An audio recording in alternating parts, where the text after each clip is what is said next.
രാത്രി ദേവൻ ഭക്ഷണം കഴിക്കാൻ വന്നപ്പോൾ ഗൗരി ഗ്ലൂമിയായി ഇരിക്കുന്നത് അവൻ ശ്രദ്ധിച്ചു. ആരോടും വല്ലാതെ സംസാരിക്കുന്നില്ല. ഭക്ഷണം കഴിക്കലും അടുക്കളയിലെ ജോലികളും തീർത്ത് ഗൗരി റൂമിലേക്ക് പോയി. റൂമിൽ കയറി ഡോറടച്ച് അവൾ മുറിക്കകത്താകെ ഒന്ന് നോക്കി. നിരാശയോടെ അവൾ ചെന്ന് കബോർഡ് തുറന്ന് താലിമാല കയ്യിലെടുത്തു. മനുവേട്ടാ, അറിയുന്നുണ്ടോ? എൻ്റെ മനസ്സിലെ ഈ വേദന അറിയുന്നുണ്ടോ? കൂടെ നിൽക്കാനോ സഹായിക്കാനോ ആരുമില്ലാതിരുന്ന പ്രതിസന്ധി ഘട്ടങ്ങളിലെല്ലാം തണലായ മനുവേട്ടനോടുള്ള കടപ്പാട് സ്നേഹം ഒരു ഭാഗത്ത്. എവിടെയും ഒറ്റപ്പെടലുകളും അവഗണന അടിമത്വം മാത്രം അനുഭവിച്ച് അരവയറായി കഴിഞ്ഞിരുന്ന എന്നെ തന്നിൽ ഒരാളായി കണ്ട് ചേർത്ത് നിർത്തി അതിനേക്കാളേറെ ആത്മാർത്ഥമായി നെഞ്ചിലേറ്റിയ ദേവേട്ടൻ മറ്റൊരു ഭാഗത്ത്. ഒരു സമയത്ത് ആരും സ്നേഹിക്കാനോ തുണയാവാനോ ഇല്ലാതിരുന്നപ്പോൾ മനുവേട്ടൻ മാത്രമേ ഉണ്ടായിരുന്നുള്ളൂ. എനിക്ക് വേണ്ടി സംസാരിക്കാനും എന്നെ സ്നേഹിക്കാനും. ഞാൻ പോലും അറിയാതെ ആ മനുവേട്ടനെ മറന്ന് ഞാൻ എങ്ങനെയാ മറ്റൊരാളുടെ കൂടെ ജീവിക്കുക?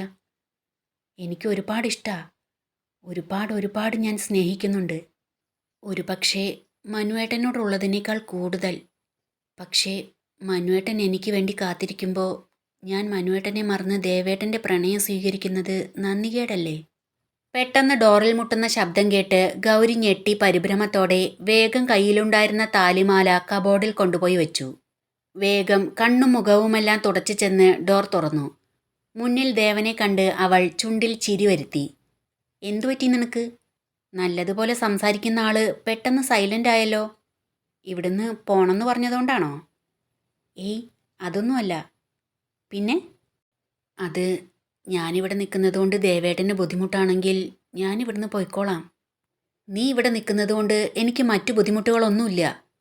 എന്നാൽ ഓരോ നിമിഷവും നീ എന്നിൽ നിന്ന് അകന്നു പോകേണ്ടവളാണെന്ന ചിന്ത എന്നെ വല്ലാതെ വേദനിപ്പിക്കുന്നു. ഒരുപക്ഷെ നീ ഇവിടുന്ന് പോയി കഴിഞ്ഞാൽ ആ റിയാലിറ്റിയെ ഉൾക്കൊള്ളാനും ആ നഷ്ടവുമായി പൊരുത്തപ്പെടാനും എനിക്ക് സാധിച്ചേക്കാം. അതുകൊണ്ടാ നീ ഇവിടുന്ന് പോണമെന്ന് ഞാൻ പറയുന്നത്. അവൾ സങ്കടം കടിച്ചമർത്തി തല താഴ്ത്തി നിന്നു. അവളുടെ കണ്ണുകൾ നിറഞ്ഞിട്ടുണ്ടെന്ന് അവന് മനസ്സിലായി. വിരലുകൾ കൊണ്ട് അവൻ അവളുടെ താടിയിൽ തൊട്ട് മുഖം പതിയെ ഉയർത്തി. എന്തിനാ കണ്ണു നിറഞ്ഞത്? ദേവേട്ടൻ കരുതുന്നത് പോലെ നാട്ടിൽ പോകുന്നതോ മനുവേട്ടനെ കണ്ട് സംസാരിക്കുന്നതോ അദ്ദേഹത്തിൻ്റെ കൂടെ ജീവിക്കുന്നതോ അത്ര എളുപ്പമുള്ള കാര്യമല്ല. ആയിരുന്നെങ്കിൽ എനിക്ക് ഇവിടേക്ക് വരേണ്ട ആവശ്യമില്ലായിരുന്നല്ലോ. ആ നാട്ടിൽ എന്നെ സ്നേഹിക്കാനും കാത്തിരിക്കാനും മനുവേട്ടൻ മാത്രമേ ഉള്ളൂ. എൻ്റെ സ്വന്തം വീട്ടുകാർ പോലും എനിക്കെതിരാ.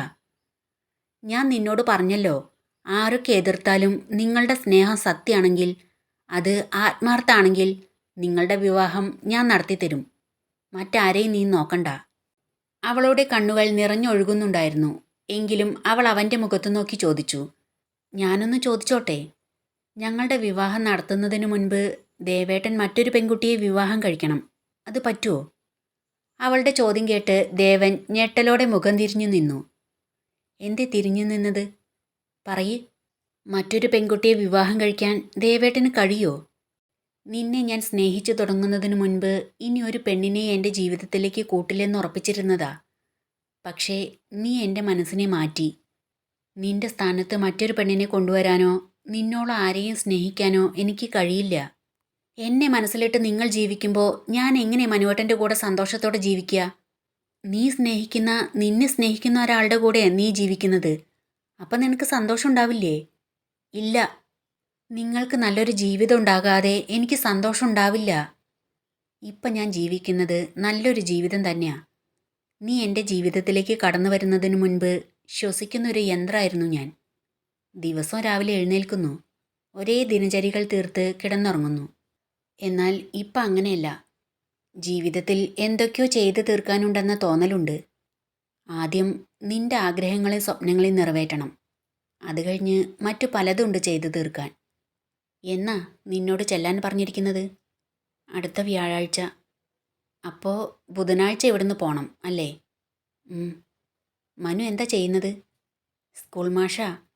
ഓ, അധ്യാപകനാണോ? നിന്നെ പഠിപ്പിച്ചിട്ടുണ്ടോ? എന്നെ പഠിപ്പിച്ചിട്ടില്ല. ഞാൻ പഠിച്ച സ്കൂളിലാണ് പഠിപ്പിക്കുന്നത്. ഇവിടെ ഇരിക്ക്. നിന്റെ പ്രണയകഥ കേൾക്കാൻ എനിക്ക് താല്പര്യമുണ്ട്. പറയ് എന്ന് പറഞ്ഞ് ദേവൻ അവളെ അവിടെയുള്ള ചെയറിലിരുത്തി. എന്നിട്ടവൻ കട്ടിലിൻ്റെ ഹെഡ് ബോർഡിൽ ചാരിയിരുന്നു. പറയാൻ മാത്രമുള്ള പ്രണയകഥയൊന്നുമില്ല.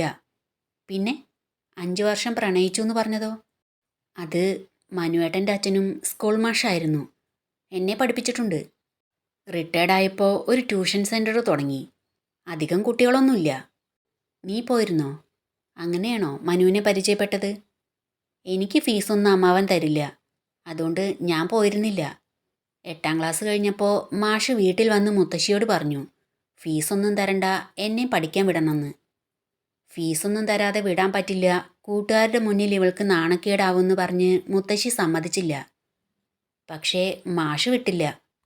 10ാം ക്ലാസ്സിൽ ഫുൾ A+ കിട്ടിയ കുട്ടി അവിടുത്തെ ട്യൂഷൻ സെൻറ്ററിലാണ് പഠിച്ചതെന്നറിയുമ്പോൾ അടുത്ത വർഷം മുതൽ കൂടുതൽ കുട്ടികൾ വന്നു ചേരുമെന്നും അതുകൊണ്ട് ഗൗരിയെ വിടണമെന്നും മാഷ് നിർബന്ധിച്ചു.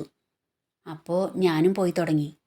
മാഷ് പറഞ്ഞതുപോലെ 10ാം ക്ലാസ്സിൽ എനിക്ക് ഫുൾ A+ ആയിരുന്നു. ആ സമയത്താണ് മനുവേട്ടനും ആ സ്കൂളിൽ ജോയിൻ ചെയ്തത്. അമ്മായിക്ക് വയ്യ, നോക്കാൻ ആളില്ലാത്തതുകൊണ്ട് ഇനി പഠിക്കാൻ പോകണ്ടെന്ന് അമ്മാവൻ പറഞ്ഞു.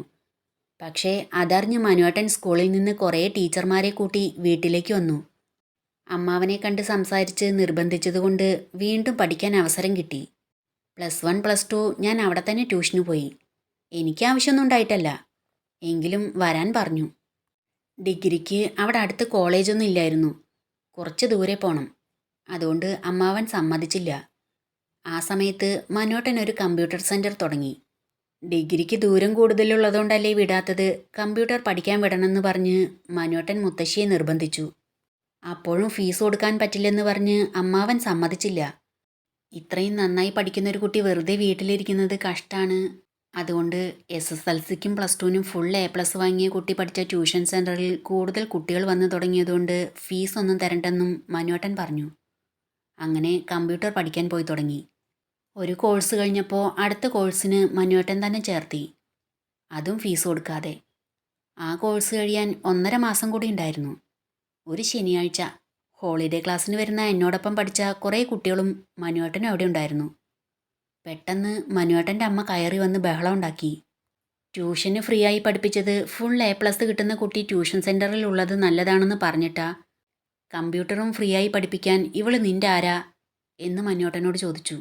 എൻ്റെ ഭാര്യ, ഇവൾക്ക് വേണ്ടിയാ ഞാൻ കമ്പ്യൂട്ടർ സെൻറ്റർ തുടങ്ങിയത് എന്ന് മനുവേട്ടൻ പറഞ്ഞപ്പോൾ ഞാൻ ശരിക്കും ഞെട്ടി. കാരണം അതുവരെ ഒരു നോട്ടം കൊണ്ട് പോലും എനിക്ക് തോന്നിയിട്ടില്ല മനുവേട്ടന് അങ്ങനൊരാഗ്രഹമുണ്ടെന്ന്. ഒരു അധ്യാപകൻ എന്ന നിലയിലല്ലാതെ എന്നോട് സംസാരിച്ചിട്ടേ ഇല്ല. മനുവേട്ടൻ്റെ അമ്മ എന്നെ കുറേ തല്ലി. മനുവേട്ടൻ തടയാൻ ശ്രമിച്ചെങ്കിലും വിട്ടില്ല. മനുവേട്ടനെയും തല്ലി. ഇനി ഇവിടെ വരരുതെന്നും മനുവേട്ടനെ കാണരുതെന്നും മനുവേട്ടൻ്റെ അമ്മ പറഞ്ഞു. ഞാൻ പിന്നീട് പോണില്ലെന്നാണ് തീരുമാനിച്ചത്. എന്നാൽ മനുവേട്ടന് വാശിയായിരുന്നു. ദിവസവും രാവിലെ വന്ന് ക്ലാസ്സിന് കൊണ്ടുപോകും. മനുവേട്ടന് ക്ലാസ്സിൽ കയറേണ്ടതിന് മുന്നേ എന്നെ വീട്ടിൽ കൊണ്ടുവന്ന് വിടും.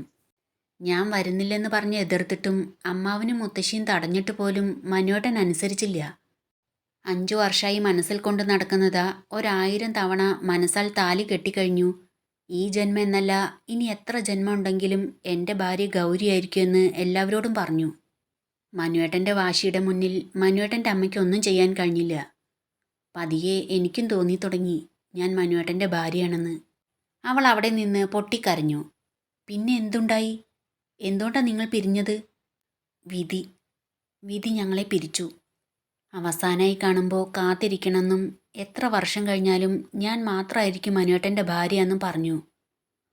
ഞാൻ എങ്ങനെയാ? അവൾക്ക് കരച്ചിലടക്കാനായില്ല. അവൻ്റെ കണ്ണുകളും നനഞ്ഞിരുന്നു. അവളുടെ തോളിൽ കൈവച്ച് അവളെ ആശ്വസിപ്പിച്ചുകൊണ്ട് ദേവൻ പറഞ്ഞു, കരയാതെ. ആരെതിർത്താലും നിങ്ങളുടെ വിവാഹം ഞാൻ നടത്തിത്തരും. എന്നെ വിശ്വസിക്ക്. വേണ്ട, ആ നാട്ടിലേക്ക് പോകാൻ തന്നെ എനിക്ക് പേടിയാ. അതിന് മാത്രം എന്താ നിനക്ക് അവിടെ ഉണ്ടായേ?